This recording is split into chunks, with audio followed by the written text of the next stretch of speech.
Carrère, promotion immobilière et Trantoto, design d'espace de vie, sont heureux de vous présenter votre reportage.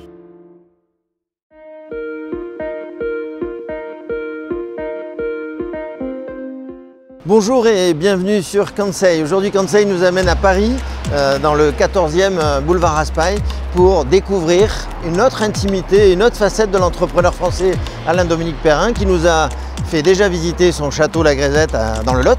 Aujourd'hui, il nous accueille dans un autre univers complètement différent. En tout cas, on va regarder les parallèles avec lui. C'est sur la Fondation Cartier qui a été inaugurée en 1994 et dessinée par l'architecte Jean Nouvel. Nous sommes aussi, petit clin d'œil, devant l'école Camando, la fameuse école de formation des architectes d'intérieur et des designers. Bonne visite.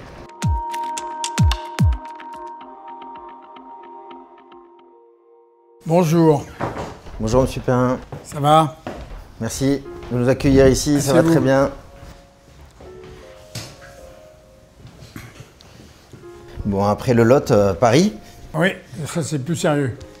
Plus sérieux, j'ai mis la cravate aujourd'hui. Donc nous avons le plaisir aujourd'hui de pouvoir être ici dans cette fondation que vous avez créée en quelle année? La Fondation Cartier 1984. 84, c'était à Jouy-en-Josas. À Jouy-en-Josas, et ici on s'est installé en 10 ans après, 1994. Donc là, la fondation, de fait, c'est une idée de vous? Oui, si on se remet en 84. C'est une idée de César et de moi. À l'époque, vous savez que j'étais très très proche de César, et je cherchais à embarquer Cartier dans un rôle social. Donc on a décidé de financer l'art contemporain, et cette fondation s'appelle d'ailleurs la Fondation Cartier pour l'art contemporain. L'idée était d'aider les artistes d'aujourd'hui, les artistes vivants, à exposer plus facilement, plus rapidement. Et c'est vrai qu'aujourd'hui, lorsqu'un artiste est pressenti pour faire une exposition dans un grand musée d'État, les délais peuvent varier entre 2 ans et 7 ans. Avec une entreprise privée comme nous, comme Cartier, les délais varient entre 2 heures et 7 jours. Donc c'est pas pareil.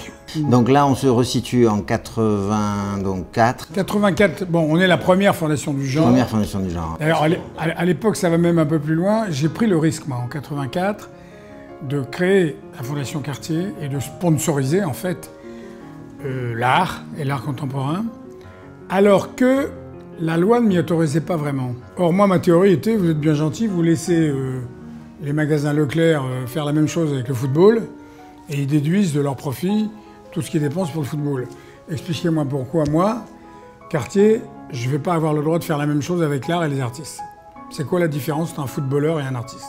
On est parti de là. Quelques mois après, François Léotard a été nommé ministre de la Culture par Jacques Chirac. Il m'a appelé et il m'a demandé de bien vouloir faire une mission pendant quelques mois sur le mécénat d'entreprise. On a fait une étude de ce qui se faisait en matière de mécénat dans une dizaine de pays du monde. Et puis on est sorti avec un projet. Ce projet, je l'ai présenté à Léotard pour expliquer le bien fondé de financer l'art et d'aider l'État et surtout d'aider les artistes. Et voilà, c'est comme ça que c'est parti. Et la loi sur le mécénat, qui s'appelle d'ailleurs la loi Léotard, a été votée 6 mois après. Ici, donc, vous décidez donc de construire la fondation dans le quartier. Alors ça, c'est 10 ans après. 10 ans après, 94. Ouais. Et là, vous choisissez Jean Nouvel. Alors, je choisis Jean Nouvel, qui est un ami, qui est déjà un ami à l'époque, qui est un de mes grands amis. Et je me souviendrai toujours, et il en reparle encore d'ailleurs, il me dit « Qu'est-ce que tu attends de moi ?» J'ai dit « J'attends que tu fasses un monument de Paris. Cette fondation Cartier, elle doit exister pour toujours. » Et il le répète sans arrêt. Perrin, il m'a demandé un monument de Paris. Et voilà. Et je pense qu'il y est arrivé. Combien de visiteurs, cette fondation? Fondation Cartier, la moyenne, c'est à peu près 220 230 000 par an. Ce qui est bien. On regarde un petit peu le quartier, vous me montrez? Oui, si vous voulez. On voit l'école... Alors, il y a l'école Camando en face. Derrière, vous avez le cimetière Montparnasse. Si vous voulez réserver une place, il faut vous dépêcher. Il y a du monde. On est en plein Montparnasse ici. La fameuse et horrible tour Montparnasse, qui va bientôt être modifiée. Ah. Oui, enfin, ils ont décidé de la modifier. Ce ne sera pas du luxe. Là-bas, vous avez entre les grues, bleu, blanc, rouge, vous avez le Sacré-Cœur de Montmartre. Génial.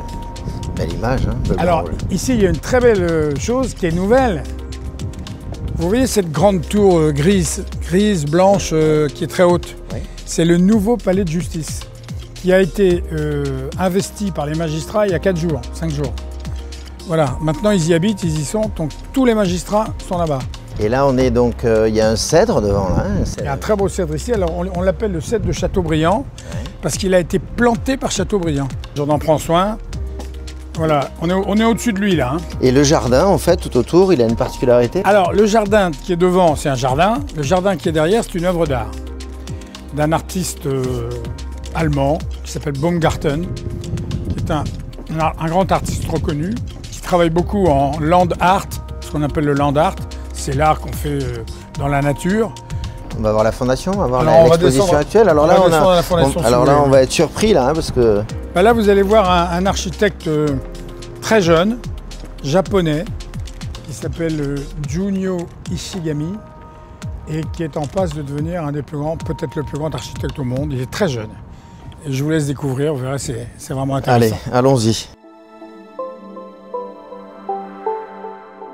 C'est composé donc des bureaux au-dessus, c'est ça? Donc l'expo est au Oui, oui, rez-de-rue. Il y a 7 étages au-dessus de nous Ouais. et 4 en dessous. 7 au-dessus, c'est les bureaux. Il y a la librairie, qui est ici. Bon, ici, c'est les espaces du rez-de-chaussée de la fondation. On croirait dans le jardin, là, carrément Oui, oui. déjà. Ouais, ça, c'est Jean Nouvel. On est dans la transparence Non, complète. mais ramené à 94, on est Oui, complètement. oui. Dans le reflet, voilà, c'est gros il a voulu, d'ailleurs, cette fondation, il a voulu que lorsqu'on est dehors, on ne connaît pas sa profondeur, parce qu'il n'y a que des reflets, des réverbérations, etc. On n'y évalue pas sa profondeur. On voit un jardin dans le fond, mais avec le système des vitres, le jardin, il a l'air d'être devant. Donc c'est une très très belle, franchement, une très belle œuvre. Donc là, vous avez ce fameux Ishigami. Alors, Ishigami. cet architecte, c'est un architecte japonais qui est très jeune, 35-37 ans par là, et qui a révolutionné l'architecture, totalement révolutionné. Il est extrêmement connu évidemment au Japon et dans toute l'Asie, en Chine, en Corée, à Taïwan, etc. Il est beaucoup moins connu en Occident. C'est la première fois qu'il y a une grande exposition à l'ouest du monde. Et ce qui est très intéressant, c'est que cette exposition est un succès fou. Comment on choisit un artiste en fait? Mais ça, c'est pas mon rôle. Moi, je suis le mécène. D'accord. Je suis le président de la fondation et je suis le mécène. Il y a un directeur général qui s'appelle Hervé Chandez, qui est un monsieur très doué et qui passe son temps, entre autres, à chercher des thèmes et des idées d'exposition. On en débat après tous les deux, puis on en débat après en comité, et on décide de faire ou de ne pas faire. Et je dois dire qu'Ishigami, lorsqu'il m'en a parlé la première fois, j'ai dit « ouais, d'accord, mais enfin, qui connaît Ishigami? Si tellement peu de gens qu'on risque quand même d'avoir du mal à faire rentrer le public. » Je me suis trompé. C'est un succès phénoménal. Et le Ishigami en question, il a touché le cœur de la France et des Français. Regardez ici, une espèce de centre culturel qui fait 1 km de long, qui est posé sur l'eau, et dans lequel les gens, bon évidemment, dans ce centre culturel, vous avez des espaces de restaurants, de cafés, d'exposition, de tout ce qu'on peut trouver dans un centre culturel, mais au lieu de le compacter sur 5 ou 6 étages, comme ici, lui, il a fait 1 km de long sur un espace aquatique, et c'est juste magnifique. Juste une curiosité, vous êtes un homme d'affaires, on va dire que vous avez réussi, hein, et vous le partagez en plus, merci. Ouais, ouais. C'est quoi le secret d'Alain-Dominique Perrin? C'est quoi le C'est secret? pas un secret, c'est ma nature. Je veux dire, moi j'aime évidemment les affaires et le business et la création surtout, parce que j'ai été pendant plus de 30-35 ans à la tête de quartier. Après j'étais à la tête du groupe Richemont. Maintenant, à mon âge, je me suis un peu retiré, mais je suis encore actif. Suractif.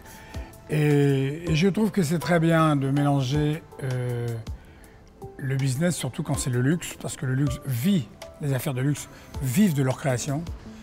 Donc il ne faut pas oublier d'aider les artistes. Les artistes ont besoin d'être aidés, ils ont besoin d'être aimés, ils ont besoin d'être montrés. Et voilà, je trouve que c'est un plaisir de donner à voir au public parisien et étranger d'ailleurs des choses qu'on voit nulle part ailleurs. Ça vous fait drôle d'avoir inspiré beaucoup de fondations? Non, ça me fait pas drôle, ça me fait plaisir. Ça me fait plaisir de voir des gens comme François Pinault, Bernard Arnault et les autres me suivre. Je veux dire, c'est très... pour moi, c'est presque gênant. je pourrais en tirer un orgueil immense. J'en tire simplement une fierté. Et oui, parce qu'aujourd'hui, des fondations d'art contemporain financées par des marques de luxe, il y en a beaucoup. Il y a Hermès, il y a Prada, il y a Galeries Lafayette. Maintenant, il y a Vuitton qui a fait une très belle réalisation dans le Bois de Boulogne avec Franck Gehry. Mais ça fait plaisir d'avoir été le pionnier et l'inventeur. Bien sûr que ça fait plaisir. J'aime bien conclure en faisant un petit résumé des personnages que nous rencontrons. Et j'ai envie de dire que vous êtes le passé, vous êtes le présent et vous êtes le futur. Ouais, je ne sais pas si je suis le futur, je ne suis pas pour très longtemps. Mais enfin, le passé, je veux bien. Je ne vous crois pas, je vous crois pas. Merci beaucoup, M. Perrin. À bientôt. Au plaisir. Merci.